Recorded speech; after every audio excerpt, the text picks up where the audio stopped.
26ல் அவர் தனிச்சு நின்னாலும் ஜெயிக்க முடியாது, கூட்டணி வச்சாலும் ஜெயிக்க முடியாது. எதனால அப்படி சொல்றீங்க? ஏன்னாக்க அவர் இப்போதான் ஃப்ரெஷ்ஷாக வந்திருக்கிறாரு அரசியலுக்கு.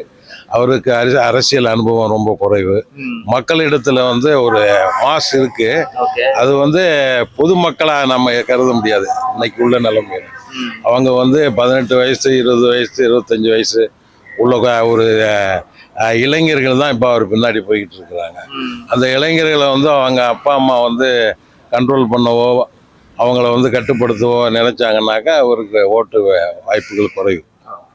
அதனால வாய்ப்புகள் இல்லை. இந்த எலெக்ஷன்ல அவர் முதலமைச்சர் ஆவேன்னு சொல்றது நடைமுறைக்கு வராது. விஜய் இப்போதைக்கு 2026ல் தனித்து நின்னா எதிர்கட்சியாக கூட வர முடியாதுன்றது என்னுடைய சிஎம்ஐ விட்டுருங்க. சிஎம்ஐ டெஃபினட்டாக வரவே முடியாது, எதிர்கட்சியாக கூட வர முடியாது. எதுக்காகனா இப்போ இருக்கிற டிஎம்கேவுடைய கூட்டணி கட்சிகள் நல்ல பலமாக தான் இருக்குது.